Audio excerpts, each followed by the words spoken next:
Hello and welcome back to Tom Creek ATV. So, Amazon, well, not actually Amazon, really, Power Sports Nation, massive shout out to Power Sports Nation. They sent me the parts for the Warior in 2 days. Now, I need to reconcile with, let me clean this camera. This is not a 2000 Warior like I originally thought. Now, how I figured that out is Yamaha only put the double throttle cable carburetors on the early 90s, the early 90s Warior 350s. Once they realized that was a terrible idea, they then rolled to the single throttle cable carburetors. So, did my research on that. Power Sports Nation happened to have, I think, 2 of those full throttle cables. So I ordered one of those, and I also went ahead and ordered a new cover for the actual thumb throttle itself. But the only way I could get that, realistically, because it was the exact same price as going on Partzilla and ordering just the cover, I actually came with the whole thumb throttle assembly. So what we're going to do is look at the parts we got, kind of figure out if I want to replace the whole assembly or if I just want to swap parts to make them work. So with that being said, guys, welcome back to Tom Creek ATV.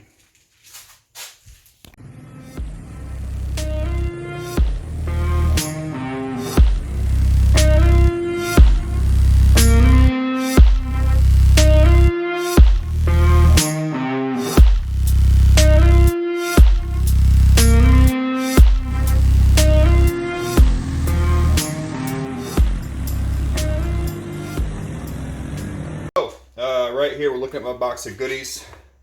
Not the lighter or the rag, but a box of goodies I got from Power Sports Nation. These guys they hook it up. I mean, the shipping was incredible. Now, this is the thumb throttle that I'm having an issue with. And I think this one's going to work out better, but I don't know. I really got to tear it apart and look into it and figure out what makes these things tick. And how it works and what's actually wrong with the one that's on the bike, and kind of go from there. This one's in semi-decent shape. It's definitely got signs of age. So I'm going to see kind of what the proper fix would be, and then go from there. So that's the first part. Second part's in this bag right here.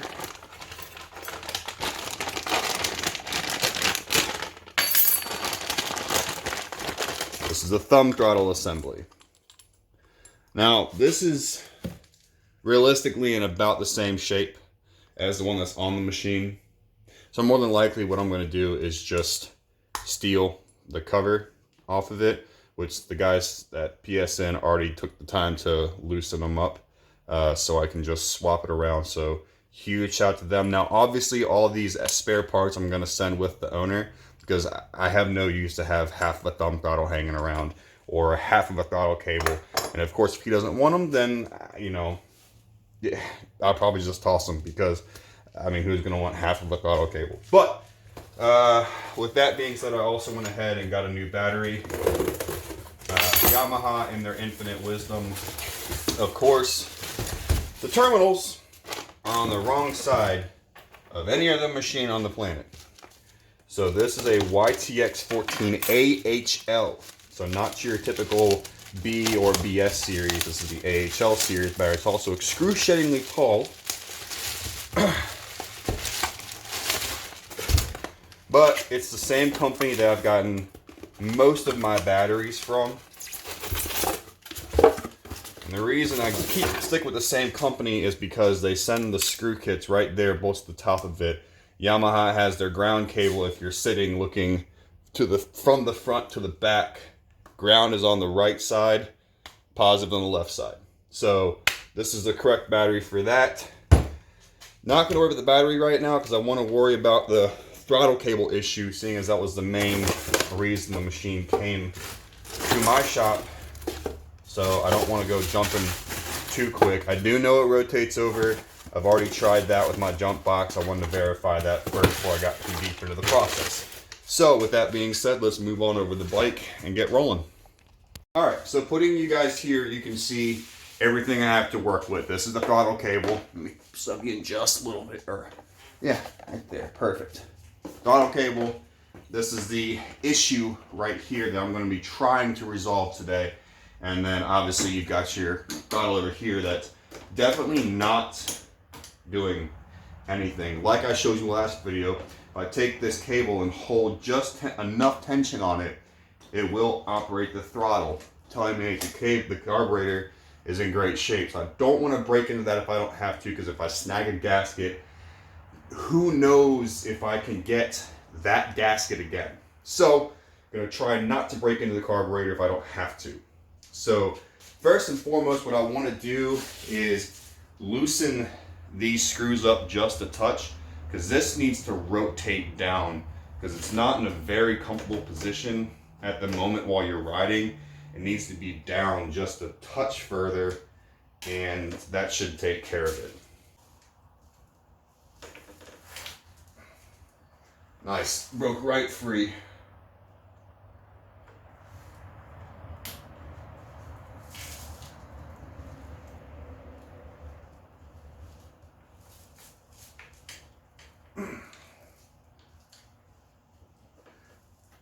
Perfect. Now with that being said, I'll go ahead and pop this cover on because I don't need anything else in there. What I will do is spray just a skosh of some silicone lubricant in there just to keep everything nice and happy.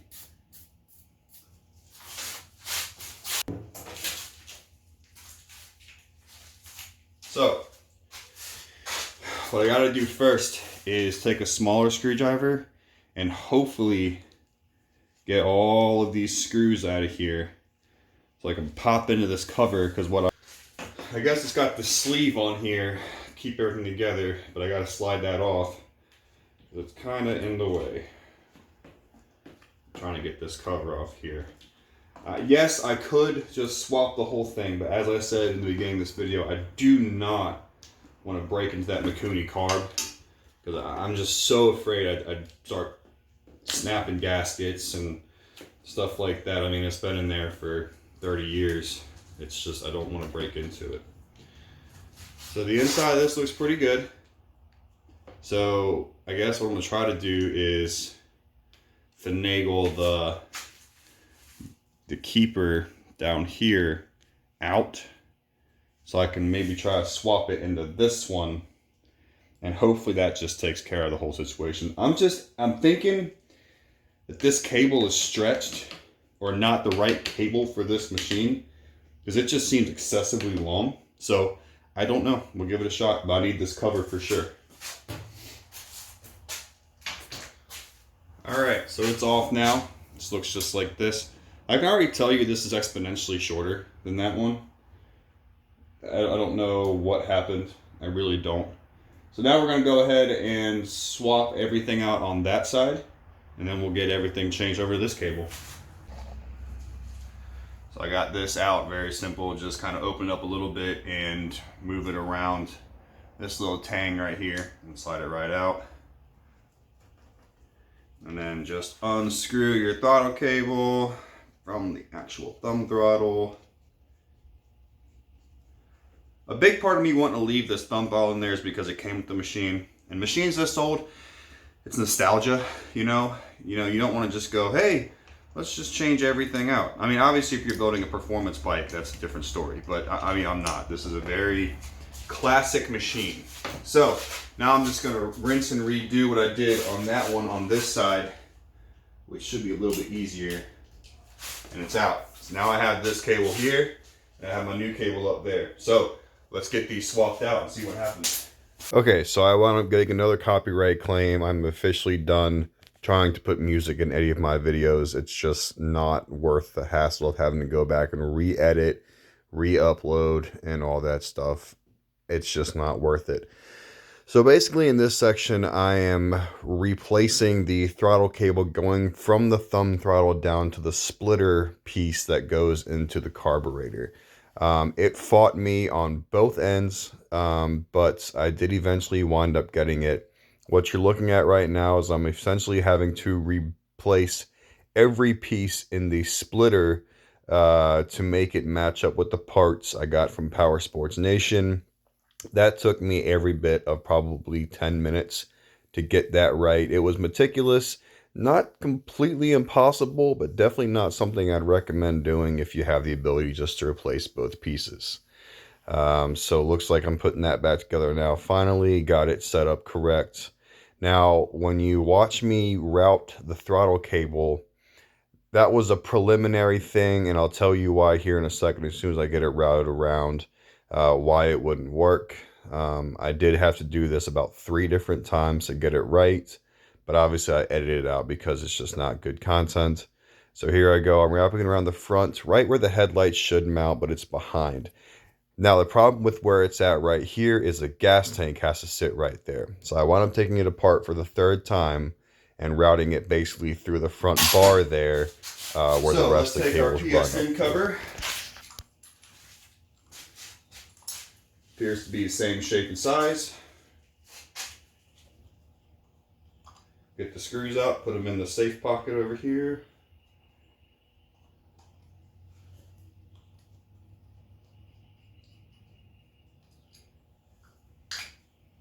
Now the inside of this looks really good. So I could always put this up on Craigslist or Facebook, because Craigslist is dead, and see if anyone needs one for a Warior. I think these things fit the big bears too.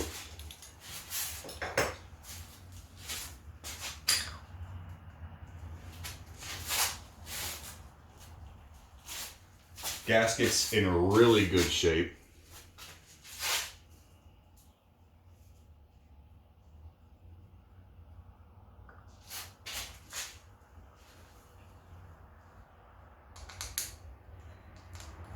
Now I don't want to paint this. I tossed around the idea of painting this, but the way I see it, get you guys over here to take a look at this.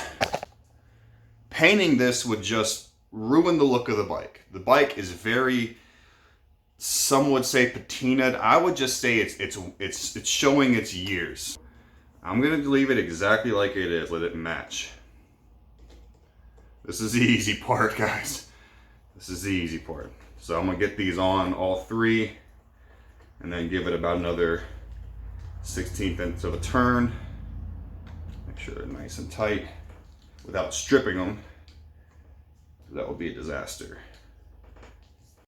47 years later, got it finally fixed up right. Had to completely rebuild the little throttle box down here. For whatever reason, here, I'll show you what I was talking about.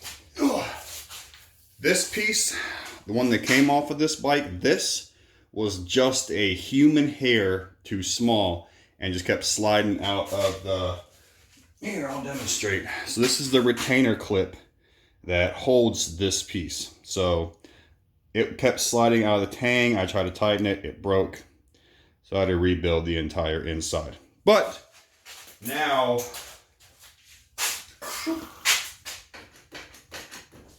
it's not hanging up, it's free. So next logical thing is put the battery in. Well, no, you know what, I lied. Next logical thing is to change the oil on it, which I just so happen to have some oil for this machine because Advance had a massive sale on oil one day, so I bought some for it. That's gonna have to get somewhere. I'm gonna have to do a few zip ties, but let's go ahead and get the oil drained out of this thing. He says it's been sitting about a year.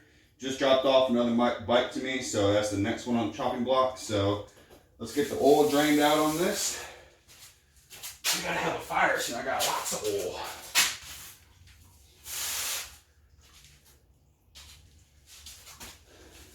Oil was pretty nasty. Just gonna probably delete how I got it off. There's some. I think this thing's gonna make a lot of noise when it starts. This engine's probably toast. Whew, that's a lot of metal. Oh man, that's scary. So to add 2.5, and that was with the new filter. So I might actually back it off to 2 and I don't know, a little bit of a 1/3 quart. We'll see what it looks like afterwards. She runs. That should be good with no filter. Fits like a dream. Yes, let's start off by dropping stuff. That sounds fantastic. And more stuff dropping, perfect. First thing you want to do is drop these little squares in your terminal posts, and then worry about getting your screws in and stuff.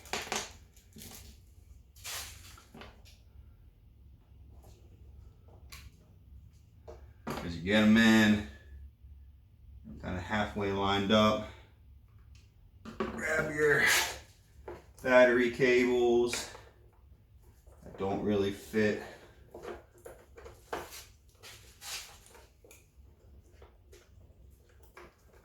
telling you, finding parts for these old Wariors, it's not as easy as you would think.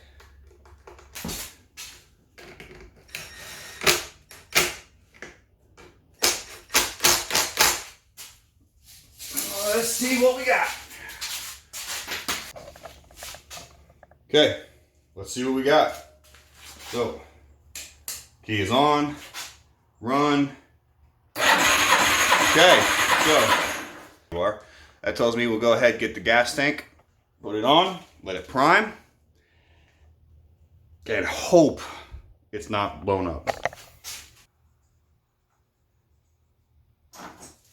Hey, I see. Goodness gracious, y'all. That is not good. Whoo-wee. We'll throw a new one in there. I got one laying around. Looks pretty fair to me. Speed hose.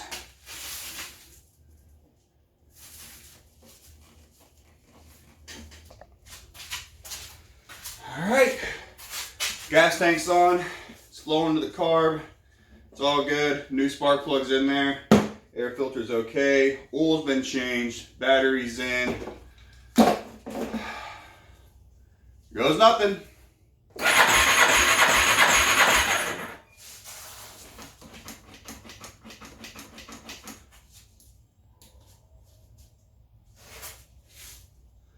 Let's see, now you got choke.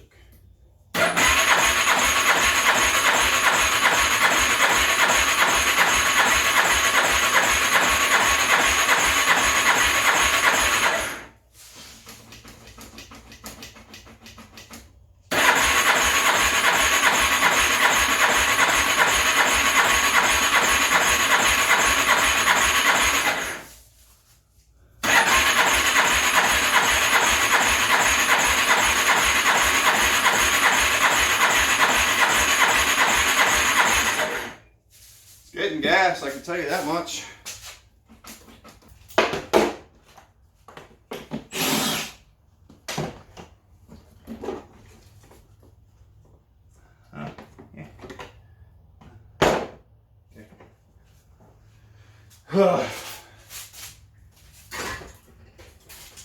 Let's see what happens. See if we can get smart.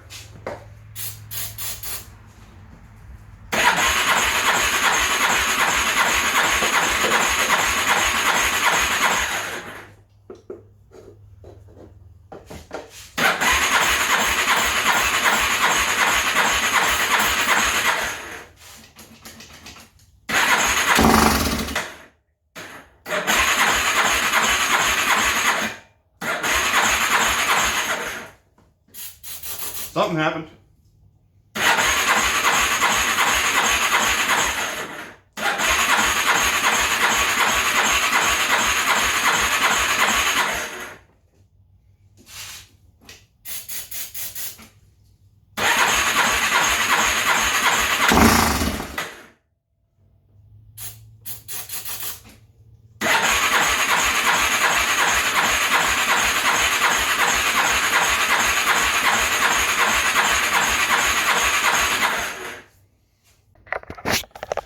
But there you go.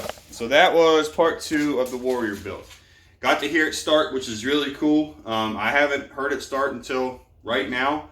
So that's awesome. Obviously, I'm battling an electrical gremlin. And I think the carburetor is probably real unhappy because it'll start on starter fluid. So I know the spark's doing what it's supposed to do. So that's going to be it for now. I got it tracked down. I don't know if it's in the button, the push button start, or if it's in the solenoid. I don't even hear the solenoid clicking, so I can't think the solenoid's bad. I'm leaning more towards the button, but I don't know. I had nothing to go off of. So, yeah. I hope you guys enjoyed part 2 of the Warior. It's coming together. I got to talk to the customer and get some more diagnosis. Time to track down all the electrical issues and go from there. Like I say, dropped off 2 more bikes, so I got my work cut out for me for a while. And there we are. So if you guys enjoyed part 2, make sure you hit that like button. Please hit that subscribe button, guys. I can't even talk. It hurts so much. Please hit that subscribe button, guys. Listen, it's like an 85-15% non-subscribed to subscribed. So please, guys, it doesn't cost anything, you know, and I'm not flipping anymore. So my goal now primarily is just to shoot riding videos, which I got to get better at, and shoot repair videos. So I'm going to try to get the guy to purchase an air filter and all that stuff. So please, if you like the video, subscribe, like, comment, share. If you think you know what's going on with the start button, because now I got nothing out of the start button. After it fired up, I got nothing. So I don't know. Maybe it's CDI box. Maybe it's VR. I don't know. So anyway, guys, that's going to do it for episode 2 of the Warior 350 build. Hopefully should have another one up here within about 2 weeks. Peace.